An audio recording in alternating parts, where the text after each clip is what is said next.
If you're an athlete, you know the greatest motivator of all is the fear of letting your teammates down. After all, a team is only as good as its weakest link. So you owe it to those wearing the same jersey as you to be your best every time you step on the field. That's why there's no vape in team. When you vape, you can expose your lungs to toxic chemicals that can damage your lungs. If you're a step behind, the team's a step behind. Brought to you by The Real Cost and the FDA.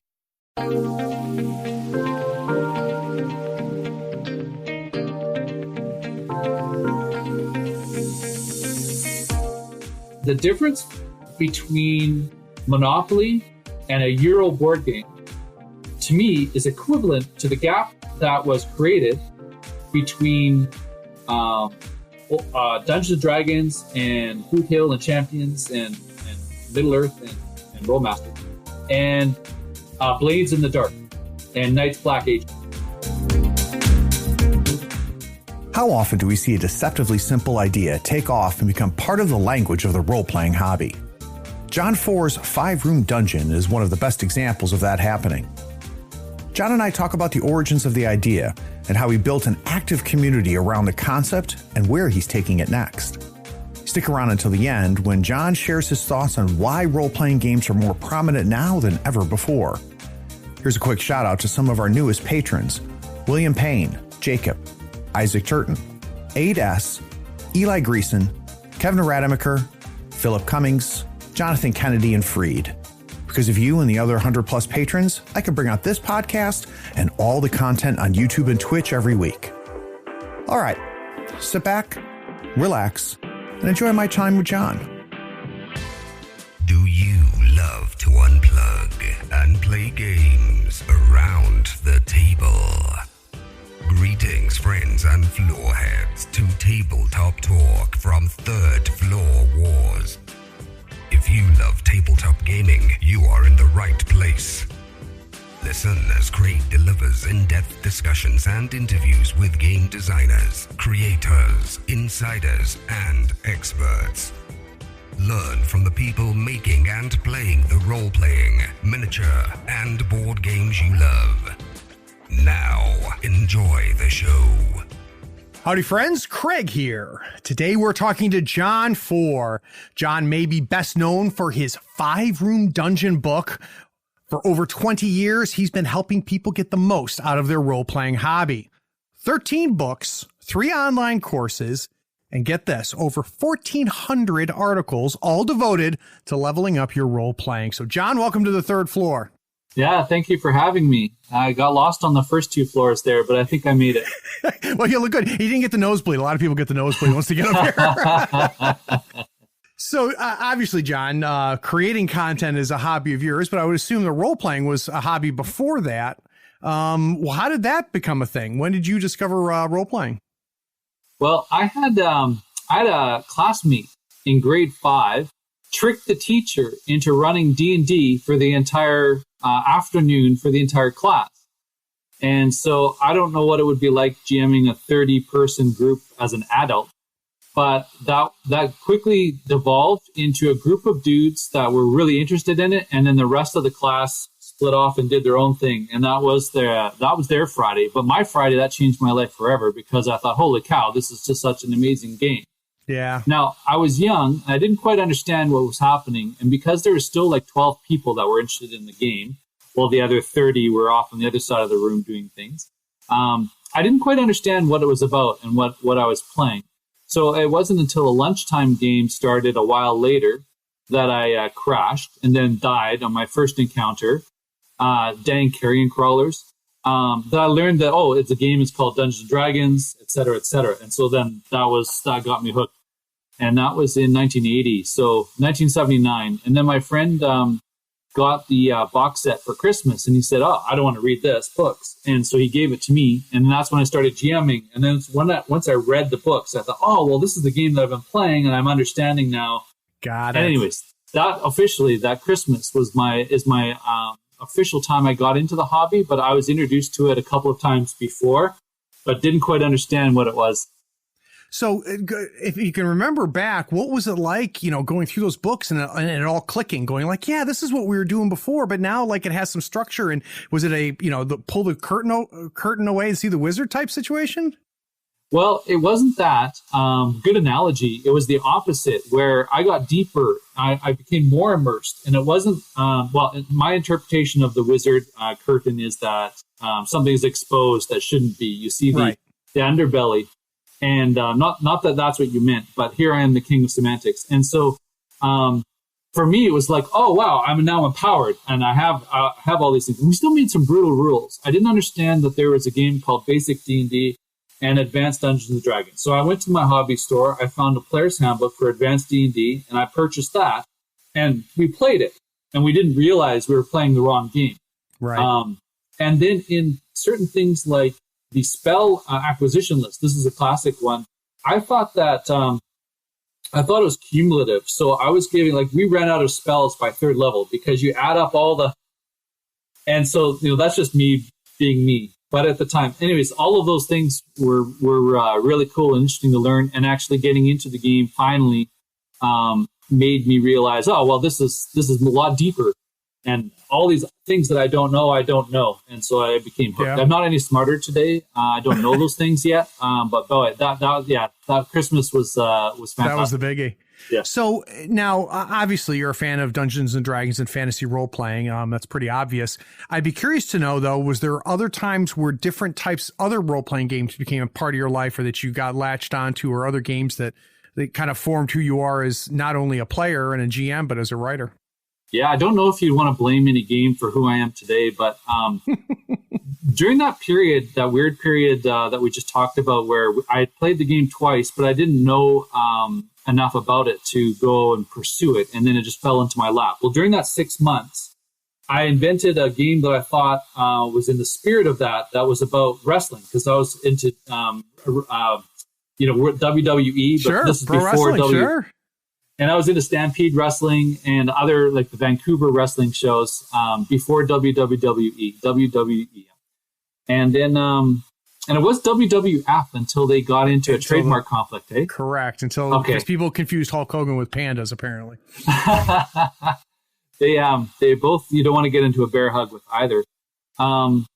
And so, where was I with the question? I've forgotten the question. So I was asking you non-fantasy role-playing. When did you first come across that? So you created a game about wrestling.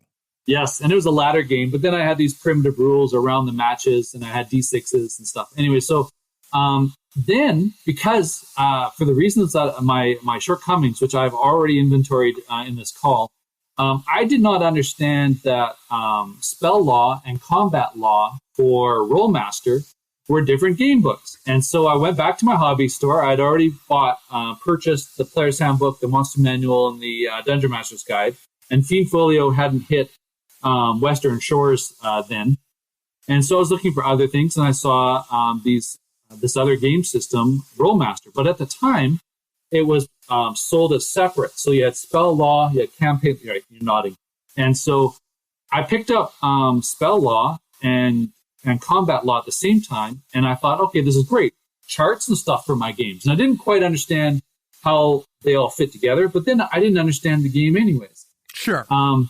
So dovetailed out of that came Space Master and what was the other one? The MERP Simplifier, PARP. Oh, yeah. Wow. Because I followed who did spell on, it wasn't Chaosium. Anyways, whoever did the Rollmaster edition at that time, the publisher. Okay. Fast forwarding, then I got into GURPS phase. I got into an Amber phase after reading Zelazny, although I never GM'd one for more than one session.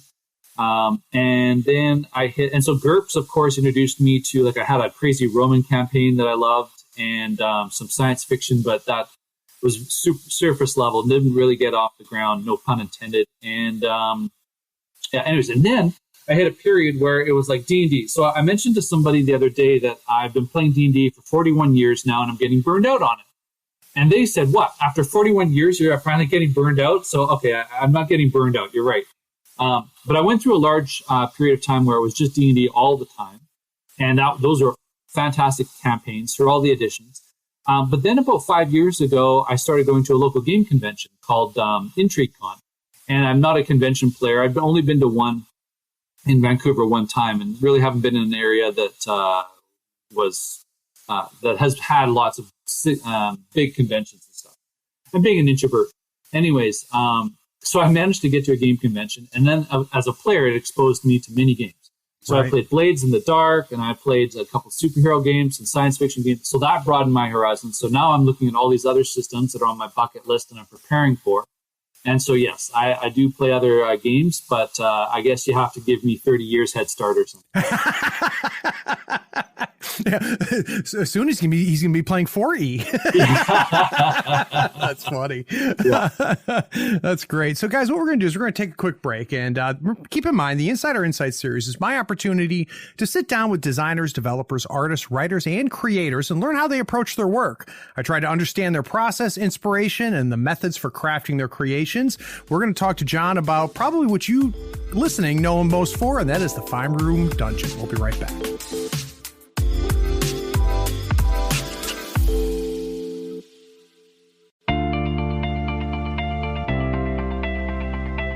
Right now is the part of many podcasts where someone comes on, interrupts the show, and explains that you should consider paying for the content you're already getting for free. They'll go on and explain that by giving $1 or more a month, you not only support the show, but you allow the show to grow and improve. Here on the third floor, we commit to not interrupting your episode of Tabletop Talk with such a plea. We pledge not to run a spot asking you to go to patreon.com and give $1 or more a month. Even if there's a link in this show's description, and there is, we won't ask you to click it and become a patron. We won't spend time yammering about the benefits like early access to episodes, getting those episodes without ad breaks, or even getting a chance to play in one of Craig's RPG sessions. Anyway, enjoy this episode. We needed to clarify that we wouldn't do this type of solicitation.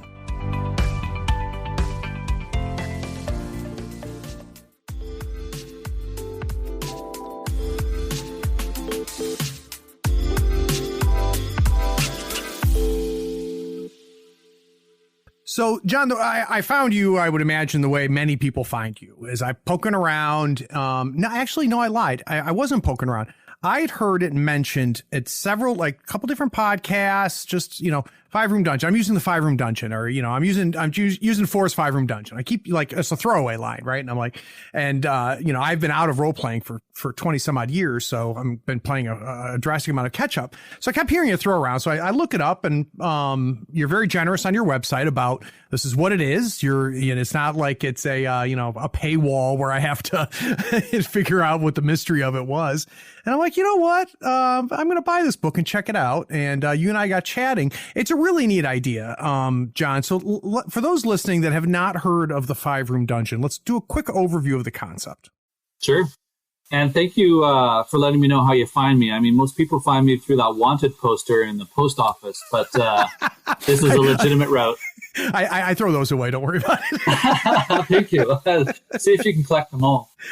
Let's see. The year was about 2002, and I was looking for faster ways to create game sessions. So I've always struggled with running published modules. They felt like studying for exams for me. I get something wrong, all of a sudden I'm making up lost territory that was outside of the bounds of the adventure. So I was homebrewing heavily, and still do today, but I needed a framework or a cheat sheet for myself to figure out how do I create these adventures. And at the time, and for several years beforehand, I've been studying Joseph Campbell. I'm reading Joseph Campbell. I wasn't actually a student. Don't ask me the theory, please. But he created a bunch of books on mythology about different cultures and collected them into different volumes. So I picked up those, and a couple of those, and I learned that he discovered commonalities in the stories, which is the knowledge transfer mechanism that we used for years, for many, many tens of thousands of years. He found common elements in the way that these stories progressed, the way that they started, the way they ended, and he called it the hero's journey. And he has a complex, it's like a 12-plus step process that all these characters would go through, from Gilgamesh to Luke Skywalker. And he codified that. And then I took that because role-playing games are a different medium. So we're not writing for an audience, and we can't do some of the things because players are in control, and we cannot just say, okay, you're leaving the normal world now. You have to have an inciting incident or whatever the literary theory of his model is. So I decided to create my own version of that. And then I would be guaranteed to have story baked in as well as mythical structure baked in. And that seemed to speak to me because of the role-playing games, D&D and fantasy, and the genre and the tropes of fantasy all seem to click together. And so then I started discarding steps, and they kind of all boiled down to what are 5 rooms. And in essence, every story is the same. It has a beginning, middle, and end, which is kind of obvious. But in practice, you don't tell a successful story if you start at the end. For example, try starting with a punchline and a joke, and you won't get as many laughs. You also shouldn't start the story in the middle. It should have a beginning so that the person understands the context, what the story is about, who the hero is, can they identify with the hero, what the hero is wanting, all that stuff. So if you follow along that says every story should have a beginning, middle, and end, then in my 5-room dungeon model, I figured, okay, well, the story should have that first encounter, which is basically a gatekeeper or some mechanism that says, well, not everybody who's been here before has succeeded in, defeating the dungeon and coming out with stuff. There's got to be something here that prevents just the average person from delving in. Or if it's a non-dungeon adventure, same kind of thinking. There must be a starting point. And then we have to think, okay, well, what is the end? Well, just before all the hobbits go back home, we have a big fight.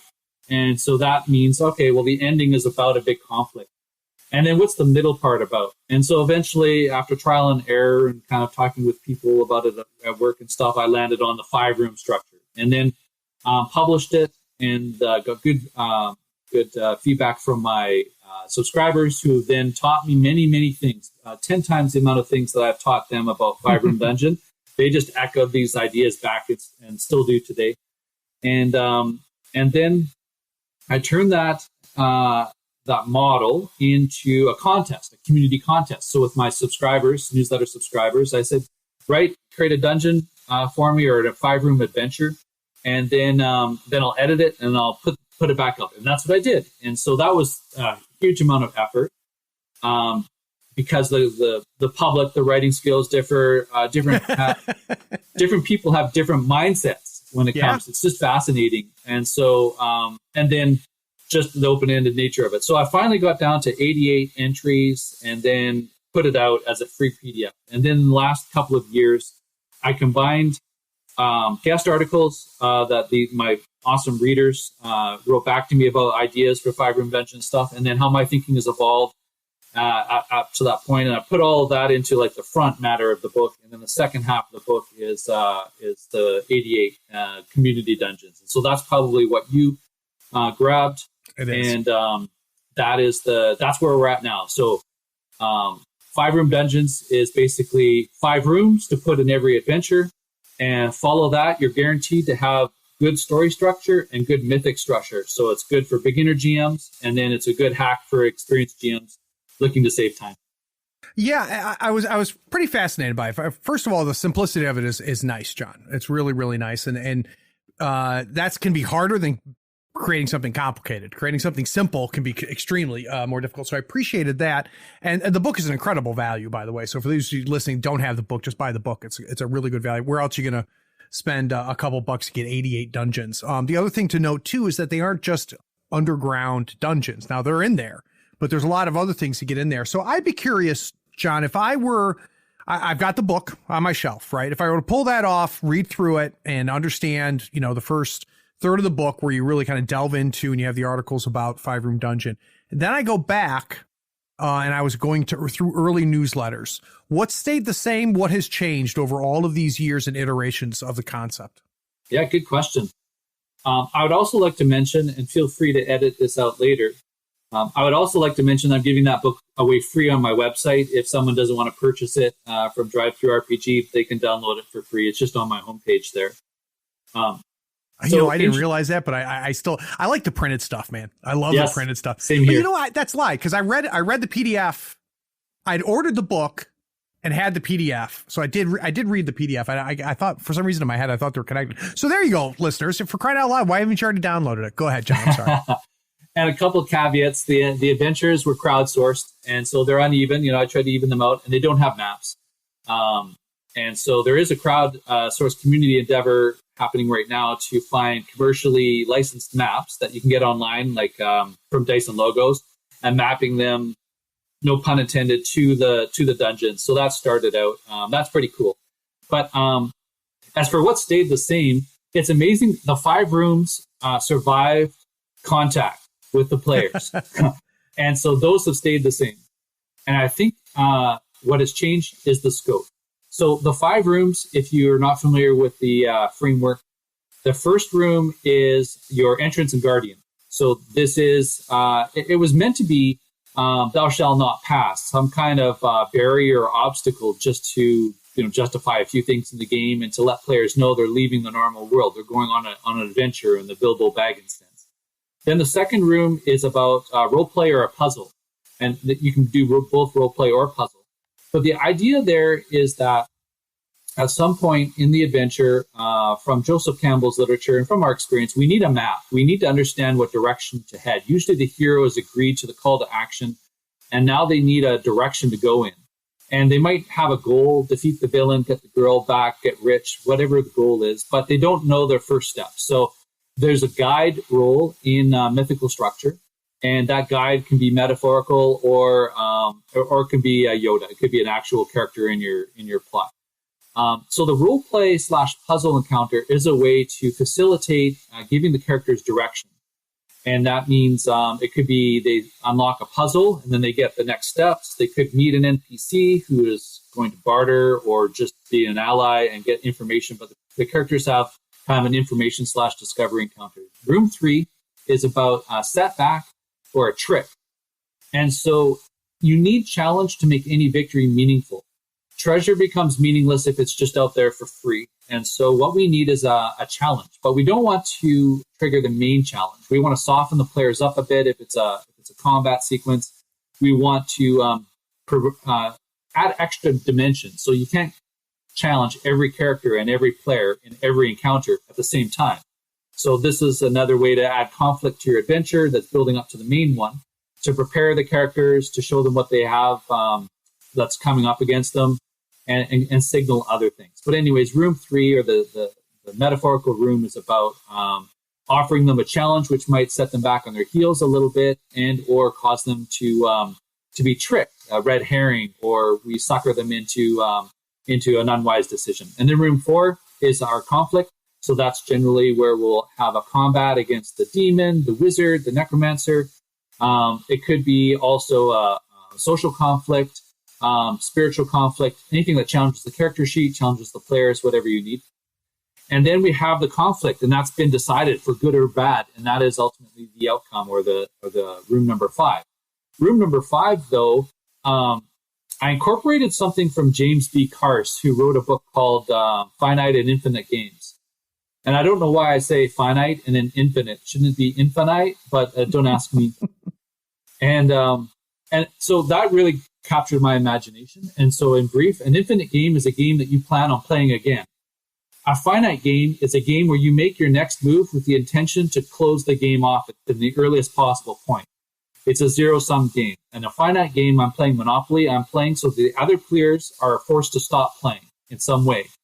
They meet the lose conditions. But in an infinite game, which I call a campaign in RPGs, in an infinite game, we play to open up more gameplay.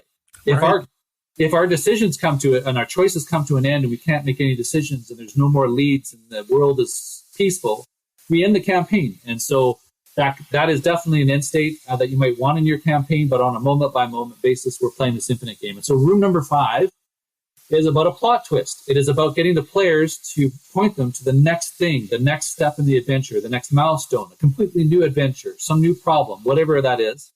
And so they encounter that in terms of the room 5. And then room 5 is also the reward. So they get the gold pieces, the experience points. They save the people, whatever the conflicts and the stakes work out to be. It could be that they had to retreat. So their room 5 might be lessons learned. And then they can regroup and re-engage with room 4. So those 5 rooms have stayed the same through, I'm guessing, thousands of hours of gameplay, of actual playtesting by at least 88 game masters who submitted the dungeons, but presumably hundreds of game masters. So, luck probably had that model come out the way it was, and it did not need modification, but that for sure has not changed. Whereas I think my thinking of it has changed over the years. And just one small example is, if I were to do it all over again, I would name it 5-Room Adventures. I know 5-Room Dungeons is really popular. It's attractive. It hooks people into dungeon games and things. So that's, maybe from a marketing perspective, that was really nice, but it's misleading. And so I worry that game masters who could benefit from a story structure, a pattern that they could lay on top of their games, don't refuse their own call to adventure by saying, I'm not doing dungeons, so this book isn't. Well, you can do what a lot of those motivational speakers do is they put out one book that's super popular, then they put the same book out like 7 times. They just change the title. So just redo the 88 things and everything is called, now I'm putting out 5-Room Adventures. You caught me with water in my mouth. That was hard. I was breathing water there for a moment. I definitely do not want to be a shyster like that. I know what you mean, like chicken soup for the dungeon, chicken soup for the wilderness encounter. Yeah, if there's nothing new to say in dungeons. Exactly. How to be your best self in front of a Hydra. Oh, that's funny. So the other thing I'd be curious, John, before we move on, is reactions that surprised you. So anytime that I'm talking to creators, they work on something, they have a small little group they work on, then they put it out there, and then everybody starts doing shit with it, right? And it comes back. And it comes back, and they hear things that surprise them in a good way. They hear things that are like, wow, I've never thought about it that way. So I'd be curious, in all of these years that you've had stuff bouncing back to you, what are some stunning moments, some things that you distinctly remember where you went, holy cow, I did not see this coming, or I didn't see it happening? Yeah, through the lens of 5-Room Dungeons, I can think of 3. The first is a person, and hopefully I get this name right, Sean Shannon. And he emailed me quite a bit of his ideas and theories around 5-Room Dungeons. And that really helped me think them through. And apologies again to Sean for stealing all the credit unintentionally by not putting your name on the article. That was my bad. I don't remember that one. I think that was in 2015 or so. But he went fractal on his 5-Room Dungeons. That was one of the things. There's a GM technique out there called the 5x5 method. I think that's Dave Chalker. And so this is kind of similar, where each room of your 5-room dungeon could be a 5-room dungeon. Right. And so my entrance and guardian encounter could also use story structure of beginning, middle, and end, of entrance and major conflict and revelation or transition, and a little bit of role play and a trick in there to boot if you wanted. And so then your room number 2 could have 5 rooms. And then further, your first room of your first room could have 5 rooms in either a physical sense or whatnot. So that was a really cool idea. And of course, you could play with that all you want. The second thing that was really interesting is I was speaking with Mike Shea off of Sly Flourish blog. Yeah. And if you haven't had him as a guest before, smart guy, thinks the game really. Yeah, I've got Mike booked. You're not the first person to bring Mike up, so I'm super excited to talk to Mike. Yeah. Yeah, and so we were talking. We produced, just finished producing a 4-part video series on how to GM, looking at specific topics like heists and mysteries and situations and things. And so when I was describing 5-room dungeons to him in the video to talk about the model, he said, "Well, it's like a rope." Or a snake. And it's like a rope in that each room is a knot. And it doesn't matter where the characters go in actuality in your adventure, even if they start in the middle, that's technically the first starting point for your 5-room dungeon. Wherever they are, wherever you go, here you are. I don't remember who said that, somebody famous like Bugs Bunny. But and so when you apply the 5-room dungeon not as a physical map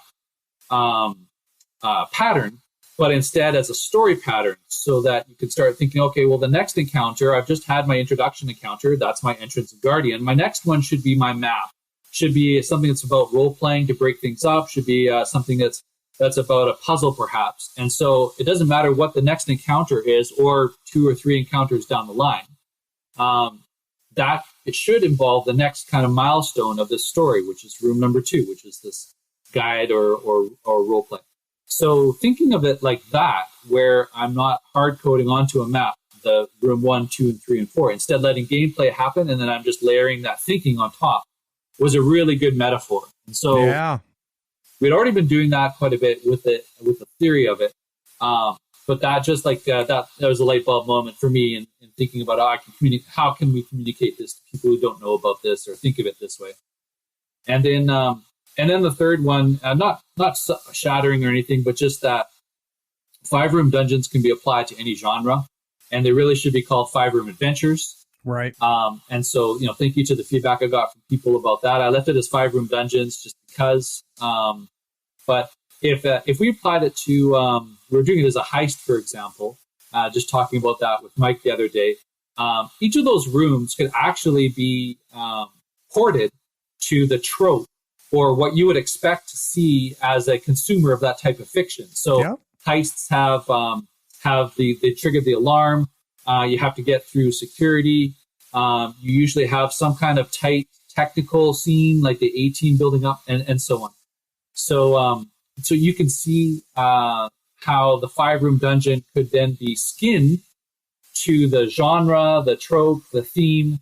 And then again, it's a story tool, not purely this is actually a dungeon that has 5 rooms and only ever has 5 rooms and is all about the map. So 3 things that really came back to me and have advanced the thinking of that quite a bit. That's neat, John. And I did not realize the literate background of 5-room dungeon, but it makes complete sense to me, and it explains to me how easily it can be ported from one to another.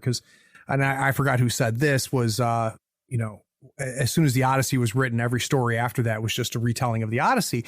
And, it's a little much, but there's a lot of truth in that, right? Structurally, the Odyssey, we still tell stories the same way. I mean, all of it's there if you read the Odyssey. So that having that same concept, it makes it portable. It makes it very easy. So I like that a lot. So guys, also on John's website, he has a ton of different packets. And I still haven't quite figured out why you're giving everything away, but that's another podcast. But it's a bunch of different tools and resources. So we're going to take a quick break and come back, and I want to talk to John about some of his favorites. We'll be right back.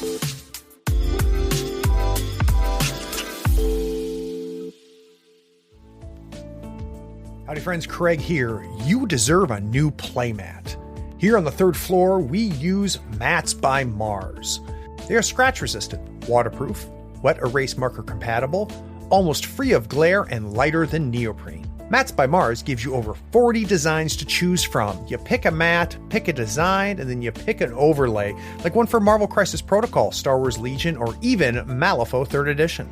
Those overlays will really speed up your deployment and make the placement of objective markers so easy. Use our promotion code in the show notes to get a 10% discount on your first order. In the notes of your order, you can even request the 3rd floor logo on your mat for free. That makes the best mat in the business even a little better. So get some new mats, save yourself some money, and help support the show. Go to matsbymars.com. All the details are in the show notes, including the discount code.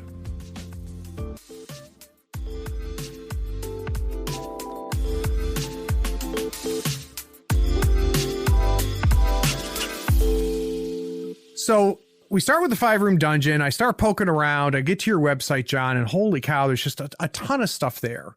And we're going to talk about the articles and tips that you have, which is a ton of really good articles written by you. And you've had some other people come on and put some stuff there too. Wow. But there's a ton of PDFs and different resources that you've created. And quite honestly, we could spend 4 hours talking about it, but I'd like to get some of your favorites, and they can be old favorites or new favorites, but things that you're particularly proud of that people can grab off the site. Good question. I really do like the NPC tracker. Me too. And the campaign tracker. And I've got in my backlog a request to myself to improve both or upgrade both. And they're form-fillable PDFs, and they just help. You get overwhelmed with all the details in a campaign. Sometimes if you're playing a one-shot or you do follow well a thick published adventure, you don't need all those details. But as soon as a campaign goes off the page, or you just homebrew, you start needing to track things, or your memory goes. At least that's my experience. And if you don't get your details right, then the consistency of your campaign suffers, and then your whole campaign becomes less fun. You also feel bad about it, and also embarrassing if the players say, no, that was Bob the Barbarian, John, for the last time. And so the campaign tracker is a combination of tools that helps you write out who you invent during the session so you don't forget a detail. They also come with pre-generated names, and the names have been categorized by culture. And I don't know, I'm old, so I don't understand cultural appropriation these days, but I just took a foreign language to create a bunch of names from, so then the names would sound the same and have the same kind of theme and stuff. So that's how that PDF is formed. The campaign tracker is inspired by the Hackmaster game system, the 4th edition one. Wow, and that's old, John. I like it. It is old. And there's a couple of things that Hackmaster does from a flavor perspective that I really like. And so I borrowed those. And so, for example, the campaign tracker has your dead sheet, and that will be your character's last words and a bit of an homage to the character, and you get to record. As a GM, how good of a GM you are. No, we don't measure campaigns that way anymore. No, that's don't listen to me. But and that's fun. And then the campaign tracker again helps you chunk out your information. Because if you think about it, if you're a homebrew GM, you're inventing an entire world. So everything that exists in our world today is part of the world. So if you were to go invent things, you'd have to start from 4 billion years ago, or maybe 13 billion after that. Anyways, that's a terrible metaphor, but there's so much you have to think about when you're inventing your world. Then you have your characters, then you have your adventures, and then you have your encounters, and then you have the bad guys, and then all the stuff starts to pile up. So the campaign tracker was first, if you just browse it quickly, it's to help you understand how you could think through your campaign. What are the buckets I need to form in my brain, like the compartments? And then once you compartmentalize things, it goes a bit smoother. And then it helps you record things. It's a form fillable PDF. And it also has some fun things like famous last words in your dead page. And you know what? One time I had this blue binder from school, and binder, paper, school. Do you remember all that stuff? Yeah, vaguely. Hole punch. I don't know if they have hole punches anymore, but I came across somebody the other day mentioning radio. That still exists. Okay, so I had this blue binder, and it was 1-inch binder, but the edges of the binder were thicker than the binding. So I estimated it was about 1.25 inches thick, and it was full of dead characters. So whenever somebody would die, I pulled can I have that? And I put it in my dead binder. So I got rid of that in a house cleaning phase, took some pictures, kept a few of the memorable characters. But anyways, recording last words of characters you're just about to stick a sword through is fantastic. And then the campaign tracker has the reference. So once it's full of information and you've done that campaign, you can revisit that campaign. And that actually was a suggestion from readers who said, yeah, the reminiscing is key to me in a lot of these games. And now you'll have a record of there's many things other than just stat blocks that you could put in that thing. And now I'm thinking of revisiting it. We've got an app that I've created with my business partner, Jochen, and it's called Campaign Logger. And so I'm thinking of making a digital version of the NPC tracker and the campaign tracker at that time. And then some others have said, well, what about this? You could add this, you could add that. And so I might add some more pages to those in the future. Those are two, I think, of my favorite PDFs. They're also available from the homepage. And then, don't ask me about any more. We'll be here for a long time. Well, what I like about it, John, is it's an acknowledgement that running games has changed from when you and I started running games and where we are now. And players contribute a lot more to our worlds than they used to. It used to be John and I would sit in our room, we would come up with these ideas, and then, you know what, if a player showed up, great, but quite honestly, they didn't need to show up. We were going to railroad them through the whole thing. But games are different now, and our worlds are more alive now. And those two resources have helped me keep track of things because I'm spinning plates, right? Cool. We got rules going. We got players' decisions. We got, things are happening off screen that we got to keep track of in the back of our head. And it's nice to have that there. So it's a good resource. So like John mentioned, we're going to go to the site and you're going to grab both of those. But look, there's a couple more on there. But what we're going to do real quick, we're going to take a break and let's talk about some of his articles and tips. We'll be right back.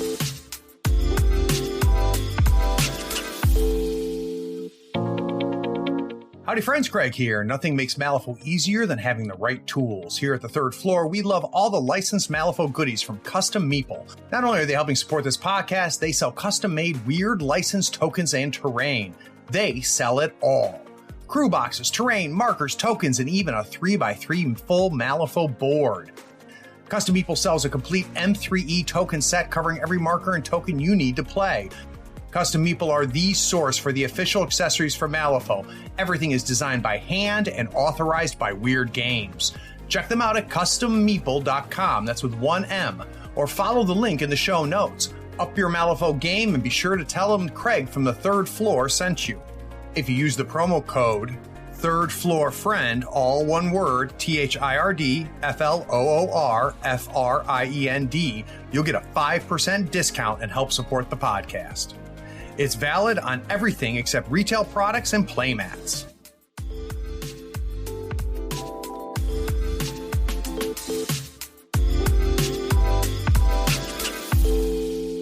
So I have been amazed, John, because I create content. I've got a couple thousand more to create to catch up to you. But what amazes me sometimes is off the top of my head, I'll create a video or something, and then it'll get a reaction. I'm like, well, didn't expect that. You find a niche that you didn't know existed, right? You found a desire. So I'd be curious, as you've done blog posts and you've put out articles and tips like that, has there any that you've put out there that there was a zeitgeist waiting for it, that you're like, holy cow, I can't believe that this reaction happened?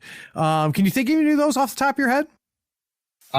Yeah, thanks. Because I just complained to you about that. I cannot remember my inventory. I have something that I create something and then it's out of my memory. I remember how my thinking is now because of it, but I cannot remember the thing.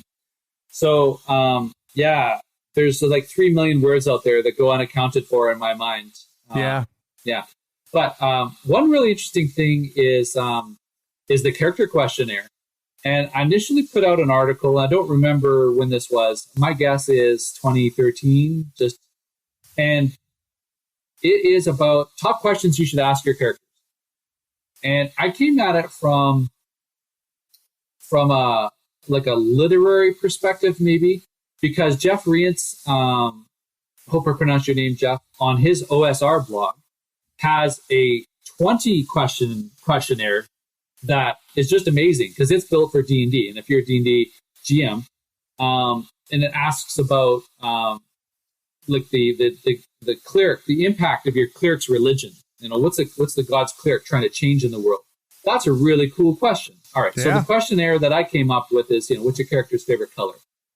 Anyways, I came out with that, and then I got a big response. And so then I turned that into a PDF that you can get off the site too. But it has 300 questions in it. And it turns out that there's different modes of playing or GMing, and they're all valid. And one of them is the deep immersion of a simulation of a character. They're trying to create a serious character whose actions are a result of their thinking and emotions that are always internally consistent, that are based on deep pillars of personality.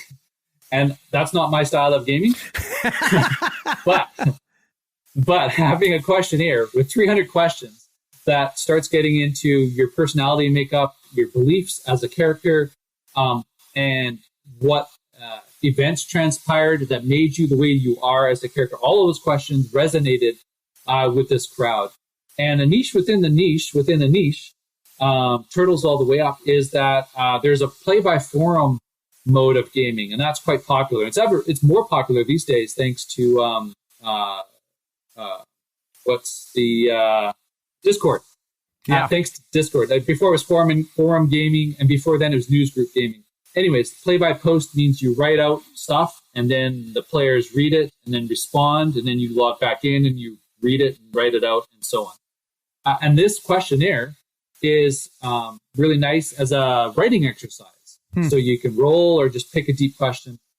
So that's one thing. I can tell you one thing that fell flat, and I'm not sure why. If you want the opposite question, I would love that. Is I thought I struck gold there. Not gold, that's the wrong way of saying it. Not profit, but I thought I struck like a really good idea as a technique for a GM with my 3-line cultures. And I had invented something called the 3-line NPC, which was the precedent to another big theory that I just rolled out to customers this year. But 3-line NPC is, okay, what does the NPC look like? What are they doing? Like, what are you interrupting them doing? And what's a plot hook? And so just having those three pieces of information in your mind means that you can generate an interesting NPC encounter on the fly. You can create an NPC on the fly. You don't have to, like, it just structures your mind for improvisation and stuff. And then use 3-line NPCs if you're preparing your campaign. If they survive contact with the characters, then you put in the time to flesh them out if you need. So I thought, well, what's missing from worlds right now is that they all are the same world, just redone. What was it, like Star Trek aliens were all people with just different face makeup, different foreheads. Yeah. So to me, after playing umpteenth D20 fantasy world in the day, they're all just clones of each other, and I wasn't seeing the thinking there that I wanted. Unlike today, which I can go to certain blogs, and man, those people really have fantastic imaginations. They're really extending the idea of what it means to be in a fantasy world. So anyways, I came up with, okay, well, I'll apply the same thinking of how to kind of distill something down to the essence, get the 5-room dungeon magic going. And that was crickets. And I'm still promoting that thing. I still use it. It's still a valuable tool to me, but I still get crickets every time I mention it. And the traffic to the website. I like it. I like it. I'm going to use it. I didn't know about it. So it must be buried somewhere, John, or I'm not reading your emails. Yeah. But no, it's very clever. And it's the same type of concept as your 5-room dungeon, right? It's a simple formula that can be fleshed out differently, so that I don't feel like as a player I'm meeting a whole bunch of 3-line NPCs, right? Exactly. In the same way, I'm not going into a bunch of 5-room dungeons, because it's the structure that you build a house off of, which I like a lot. So the other thing I wanted to talk to you about, John, is we have similar start times for role playing. I don't know how old you are, but you're around my age. We both started playing the game around the same time. Yeah, around 1872. Yeah, right. Yeah, but I'll tell you what, you think a character sheet's a pain in the ass now, try marking it in stone. Yeah. I took a break after college and went and did a whole bunch of boring stuff, and then decided to come back to role playing. And a whole lot changed in the a whole lot of change in the 20-25 years. I mean, very, very different. I left in, it was 3rd edition D&D, it was GURPS, and then there's a couple other things, right? There's champions and hero system and stuff like that. I come back and it's like, good God, like there's games everywhere. I'd be curious to know, John, as someone who did not take the break, as someone who's been here the whole time, as you look at the last 25, 30 years of role playing, are there certain landmarks that you can point to now, maybe didn't know then, but now you can go, that's when things changed. That's when things changed. That's when things changed. What do you consider some of those signposts or landmarks over the last 20, 30 years? Because the game, role playing now is a lot different than it was. Yeah, I agree. I don't know how good my answer is going to be. So let me think on the fly here. But one was the advent of the internet. Yeah. And so when I started my website in 1999, there was a handful of websites. I think John Pym's website, Prince Etrigan, and a couple of others, Elfwood. And then prior to that, I had found the internet on 1992 with a bulletin board system that had an internet gateway. So I was on 1200 baud and going through another system that dialed up to their internet service provider. It wasn't dialed up, but it wasn't networked either. Sure. It was gum wrappers and tinfoil and straws. But and so anyways, I had access to news groups.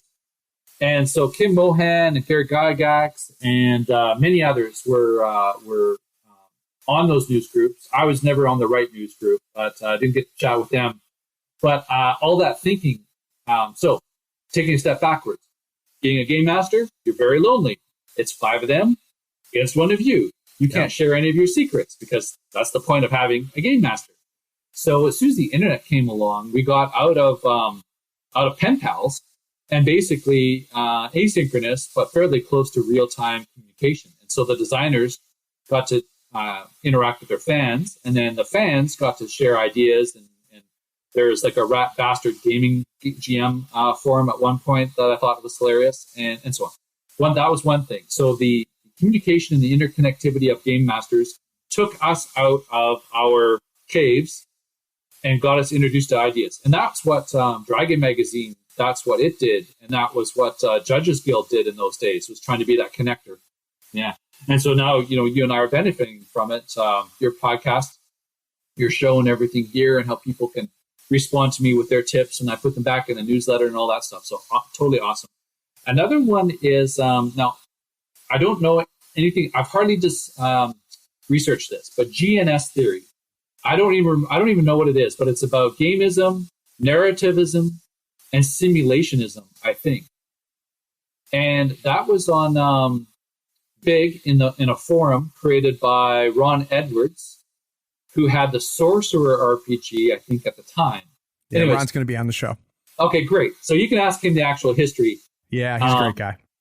And to me, that moment, that forum, created the indie/story games RPG genre. Wow. Okay. Now, again, like Ron, I'll listen to that episode. He could school me on that. But for me, is when I found things and what I was learning about at that time. For me, it was for sure, but also from my perspective. So this would have been early 2000s for me. I had a number of game masters talking to me through email and stuff because of my site. So I did have a little bit more overview of a hobby maybe at that time. Yeah, some connectivity, sure. So I think that's when it was around there. And then that triggered into the Magnificent Story Games forum. And unfortunately, both Ron Edwards forum/site and storygames.com is down permanently, I believe. But the difference between Monopoly and a Euro board game, to me, is equivalent to the gap that was created between Dungeons and Dragons and Boot Hill and Champions and Middle Earth and Rollmaster and Blades in the Dark and Night's Black Agents. And in those days, we had Burning Wheel, which probably would have been the lead example of, hey, let's do RPGs different. Then along came other games years later, like Werewolf and then White Wolf's World of Darkness stuff, Everway. Anyway, I think that was a major turning point when people, at that time and right now, we're in a heavily designed existence. So we all kind of live in a bubble where companies motivated by profits have reduced the friction and rounded the corners on all of the things we interact with on a day-to-day basis.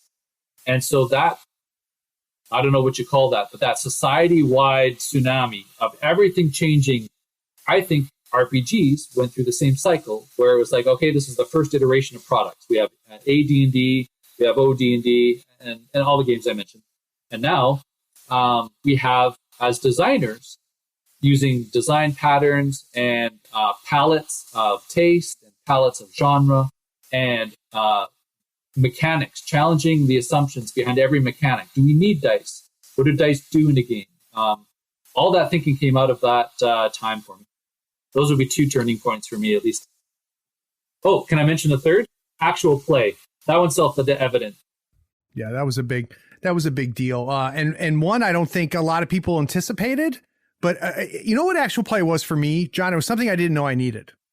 Right. So at no point was I like, I really want to watch other people play games, because I would walk into game stores. I'm an old man. I walk into old game stores and I see people playing. I'm like, the last freaking thing I want to do is watch you play D&D. And God forbid, please don't tell me about your paladin, because I don't care. Right. Like if you had told me that, like, but now I love them. I absolutely love watching actual plays, and I like the very well produced ones that are really more performance than role playing game. I also like the, just the straight up, let me see how the mechanics work. And I don't know about you, John, but I think about, when you get to your first copy of Rollmaster and you're sitting there in your bedroom trying to figure the damn thing out all by yourself. There was nobody to write to. There was no, now I get a game and I'm like, oh yeah, Blades in the Dark. That seems interesting. Type. There's 50 different instances of it being played. I'm like, this is amazing, right? This is great. So you kids, you don't realize how good you have it. And the tutorials on YouTube. So I'm actually using YouTube to help me run games because I don't like reading manuals. Like RTFM is truly applied to me. I don't read it unless it's the last thing I have to do. And learning any kind of game now, I would rather someone in concise manner who is a good teacher record themselves, and then I win that way. And I'm glad you made a difference there in the type of actual play, because I'm the opposite. I like the some people putting a cam and streaming it on their regular game. I find I can watch those. I'm not watching them. I'm watching them in the background because normally games are slow and you're missing the inside baseball and things like that. And then the produced shows as a form of entertainment haven't clicked with me yet. But both forms are really helped and coincided with the 2015 kind of mainstreaming of D&D. That was a really nice, perfect storm for them. And that, really nice. Yeah, very, very interesting. So there's a lot of things to be excited about, right? For one thing, it's mainstream. Role playing is out there. When I work for a consulting firm, and 5 years ago, I wouldn't tell clients that I have a podcast about, role playing games and miniature games. Now they're like, oh, really? That's interesting. Lots changed. But I would be curious as we finish things out, John, is there anything about the industry or anything happening now that concerns you? Doesn't mean you think it's a problem, but stuff that you can see on the horizon that makes you go, I hope we don't go this direction, or I hope it's here and not here to stay. That's a good question. And the answer could be no. The answer could be, Craig, this is golden age. Everything's freaking awesome. So don't feel forced to come up with something. Everything's awesome. It's just never perfect. Yeah. So with the mainstreaming, we're bringing in lots of people who don't understand. They have no background. And so for a while, the gaming industry was almost run with that touch of the first generation, meaning you understood what the purpose of the game was, even if it wasn't explained well in the rules. And those who played almost always learned from somebody who brought them in and showed them. And now with mainstream, you're going to have you're not going to be able to control that, and they'll come in without any video game experience, which might be a positive for some stories. And they don't have an idea of what fantasy is. They've never consumed fantasy, and of course. Gaming and the tropes and the mechanics and all the things that you just take for granted by being an experienced gamer. And so out of that, the thing that concerns me is I don't think that we're doing a good job in teaching people how to be good players, but most importantly, game masters. Yeah. And the thing is, it's even though it attracts a whole bunch of introverts like myself, it is a highly social activity. And so if you don't have emotional intelligence, and there's a variety of those, so it's not like you've got it or you don't have it. Like if you're missing certain parts of that, then if you're not able to read the room, if you're not able to understand the signal that someone is trying to give you, if you are not communicating and understanding the effects your words and actions have upon other people, you're going to have a bad time of it, and that's going to repel a lot of people. And then a dungeon master doubles down on that, because they're the de facto leader of the game. They serve by example. They do 50% of the talking, give or take. And they're the exemplary, what's the word? Exemplar? They are the demonstration, the physical embodiment of the game. So you get a bunch of new people, or even one player. And if the game master isn't doing a good job in the game, in the story, and in the world, if they're not being a good human, if they're not like that new person, you should just have a little round table. Hi, my name's John. I've been D&D for 20 years. I've got my 20-year chip. And what's your name? And, tell me about your character. Welcome to the group. This is so-and-so. Like, if you don't even have the basics.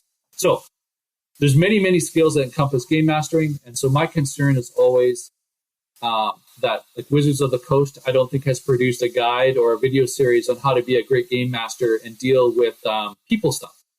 How to deal with people conflicts, which is the number one reason I get an email right now is people conflicts. So I think that's a gap. My site goes into that. It's all about being a better game master and helping you have more fun at every game. My definition of that is being better skilled and more confident. But it's still, I have not produced the manual or my version of the manual. And so others have not as well. So it's my concern. And there's a reason for that, because it's not easy, right? Yeah, because that's true. As somebody who in my career has hired a bunch of people, one of the things that I always tell people is there's there's two types of buckets when I look at somebody. There's stuff that I can teach you that you don't have. There's stuff that you need to have I can't teach you. And if you have the stuff that I can't teach you, but you're missing the stuff I can teach you, then come on in. I got you. I'll fill in the gaps, right? Yeah. But if you might have everything I can teach you, you might be the best at that. But if there's things that I cannot teach you that you don't have, then we're not going to get anywhere. And I think there's an analogy there for gamers. And it also talks about something that, John, that's unique about this hobby. You see it a little bit with miniature gaming, you see a little bit with board gaming, but it's amplified in role playing. It's a far more, and I don't like this word and haven't come up with a better one. Maybe you've got one. It's a very personal experience. Yeah. And I think it has to do with investment, right? When I'm pushing Warhammer models around, my investment is, well, hugely financial because I'd be an idiot. but you know, I've painted them and stuff like that, but I don't feel connected. Whereas when we role play, we do feel connected as GMs and as players, and there's a certain vulnerability that comes with that. And bad experiences can happen. I think about them, you know, what happened with Kobold, and that cyberpunk thing, which, you know, I don't know. I heard. Fill me in? Oh, you'll have to check it out. So very briefly, and it's a shame, and I'm not even going to get into it. It's a whole huge controversy. But essentially, Kobold went in a direction and did not read the room, to use what you said. So he went in a direction with the story, was not reading the room, and anybody who's watching it can see it, but we're seeing it with Monday morning quarterback eyes, so it's very easy for us to see it. Yeah. And he made some really unfortunate choices and didn't really take the opportunity to pull it back, right? And went in a direction. You'll have no trouble finding it, John, and I don't want to get too far into it. I'd heard about it before I saw it. And I heard about it. I'm like, what's the big deal? That doesn't sound like a big deal. Then I saw it, and you see the reaction to the people, the players, and what was happening to the players.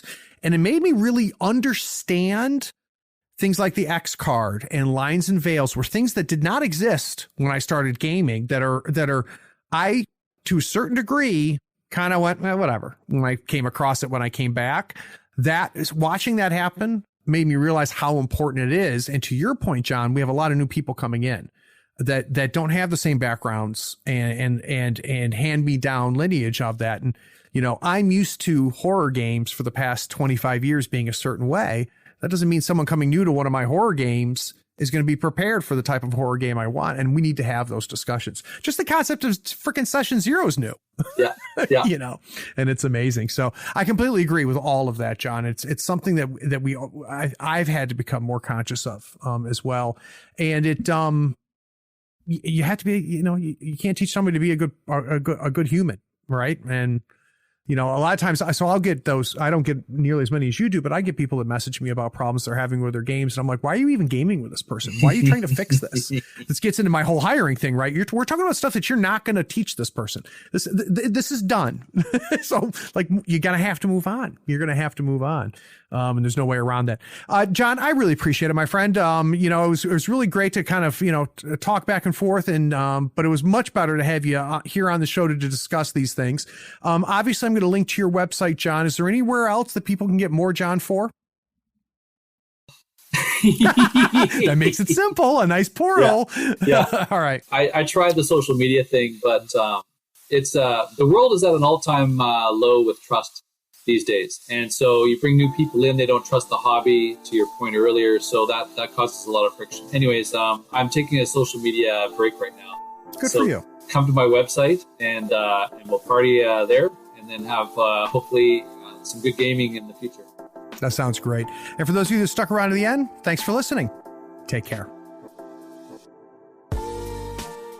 We hope you enjoyed this episode. Subscribe to Tabletop Talk and share it with your friends. Check out our content on YouTube and Twitch. Follow us on Twitter and Facebook, and stay updated on everything coming from Third Floor. All the links are in the show notes.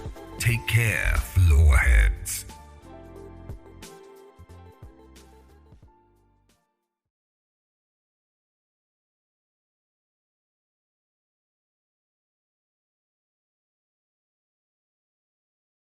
Hey, are you still here? Look, the podcast is over, and you sat through all of the breaks and bloopers? Well, I mean, if you're here, you might as well run over to patreon.com and become a supporter. Don't forget to rate and review this podcast too while you're at it, on whatever platform you're listening to. I do appreciate you sticking around. Take care.